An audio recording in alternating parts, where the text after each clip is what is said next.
नमस्कार दोस्तों, स्वागत है आपका टेक्नो डिफेंस अपडेट पे। तो दोस्तों, भारत के मेक इन इंडिया प्रोग्राम ने एक काफ़ी ज़्यादा बड़े माइलस्टोन को हासिल किया है और फाइनली भारतीय वायुसेना की एक जो काफ़ी ज़्यादा लंबे समय की डिमांड थी वो भी अब पूरी हो चुकी है।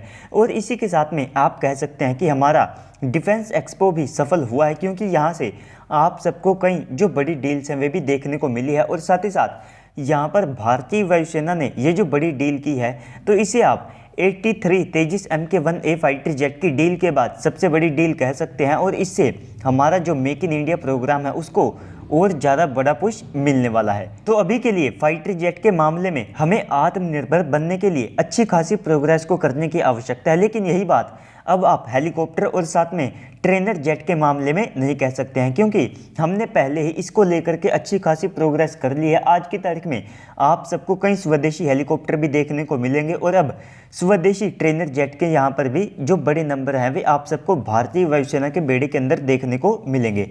क्योंकि दोस्तों, डिफेंस एक्सपो से बड़ी न्यूज़ ये सामने निकल करके आई है कि भारतीय वायुसेना ने HAL के साथ में एक डील को फाइनल कर लिया है, जिस डील की जो कॉस्ट है वो 6,800 करोड़ के आसपास की आई है। और इसमें HAL भारतीय वायुसेना को 70 के आसपास जो HTT-40 ट्रेनर जेट है वे यहाँ पर प्रोवाइड कराने वाली है।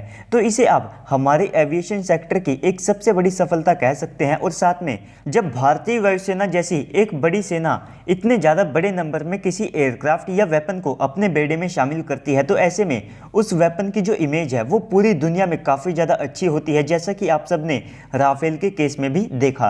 तो जब हमारे खुद के स्वदेशी वेपन्स को भी भारतीय वायुसेना के द्वारा इतने ज़्यादा बड़े स्केल के ऊपर यूज़ किया जाएगा, तो डेफिनेटली इनका जो एक्सपोर्ट पोटेंशियल है वो काफ़ी ज़्यादा बढ़ेगा और इनकी जो इमेज है वो और ज़्यादा यहाँ पर चमकेगी। इसके बाद में हमारी HAL कितनी ज़्यादा तेज और एफिशिएंट हो सकती है, तो ये प्रोजेक्ट इसका एक सबसे ज़्यादा बड़ा प्राइम एग्जाम्पल है। क्योंकि इस प्रोजेक्ट को बनाने का जो आइडिया है तो वो 2012 में सामने निकल करके आया था, और इसके सामने आते ही इस एयरक्राफ्ट ने केवल 4 साल के अंदर यानी कि 2016 में अपनी फर्स्ट फ्लाइट को कंडक्ट करके अपने जो शुरुआती इंपॉर्टेंट ट्रायल्स है उनको भी कंप्लीट कर लिया था। तो यहीं से आप अंदाज़ा लगा सकते हैं कि कितनी ज़्यादा तेज़ी से HAL ने इसके ऊपर काम किया था। लेकिन उस समय एक और ख़ास बात ये थी कि वुहान वायरस नहीं था, जिसके कारण इसके ऊपर कोई बड़ा इफेक्ट नहीं पड़ा था। आज की तारीख में हमारे तेजस Mk-2 MK TDBF जैसे जो फाइटर जेट है तो इनको वुहान वायरस के कारण डीले की मार झेलनी पड़ी है। लेकिन HAL ने उस डीले को कवर करने की कोशिश भी की है, लेकिन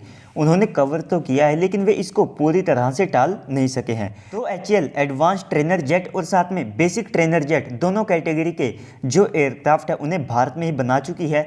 HTT-40 और साथ में HJT-36 तारा इसके यहाँ पर एग्जाम्पल है। इसी के साथ में हम जिस ब्रिटिश हॉक एयरक्राफ्ट को ट्रेनर जेट के तौर पर यूज़ करते हैं तो उसे भी आप कह सकते हैं कि भारत ने स्वदेशी कर लिया, क्योंकि उसमें आप सबको ज़्यादातर जो कंपोनेंट्स हैं वे मेड इन इंडिया दिखाई देंगे। इसी के साथ में ये जो HTT-40 एयरक्राफ्ट है तो इसके Mark II वेरिएंट को भी बनाया जाएगा, जिसके ऊपर काम पहले से शुरू हो चुका है, जिसके अंदर आप सबको वेपन्स का जो इंटीग्रेशन है वो भी देखने को मिलेगा। तो ऐसे में इस टाइप का जो एयरक्राफ्ट है वो वॉर टाइम में क्लोज एयर सपोर्ट को भी प्रोवाइड करा सकता होगा। और जो क्लोज एयर सपोर्ट है ये कितनी ज़्यादा इंपॉर्टेंट होती है वो पूरी दुनिया यूक्रेन रशिया वॉर और साथ में अफगानिस्तान की जो हाल ही की वॉर थी वहाँ से जान चुकी है। क्योंकि दोस्तों, जो अफगानिस्तान अपने सुपर टुकानो एयरक्राफ्ट को यूज़ करता है तो वहाँ पर ये काफ़ी ज़्यादा हेल्पफुल साबित हुए हैं। और इसी के साथ में यूक्रेन रशिया वॉर में भी रशिया ने अपने जो बेसिक ट्रेनर जेट है उनको यूज़ किया है, क्योंकि ये ट्रेनर जेट एक हेलीकॉप्टर और साथ में जो फाइटर जेट होते हैं तो इनके बीच का जो गैप है उसे भरने में मदद करते हैं। इसी के साथ में इनका एक्सपोर्ट पोटेंशियल भी काफ़ी ज़्यादा है, लेकिन भारत को यहाँ पर एक काम ये करना पड़ेगा कि इनकी जो प्राइस है उसे और ज़्यादा कम करना पड़ेगा, क्योंकि इस एक्सपोर्ट मार्केट में जो ट्रेनर जेट है तो इनको लेकर के कंपटीशन काफ़ी ज़्यादा है। और भारत के एक HTT-40 की जो यूनिट कॉस्ट है तो भारतीय वायुसेना को ये 1.2 मिलियन $US के आसपास की पड़ी है, जबकि मार्केट में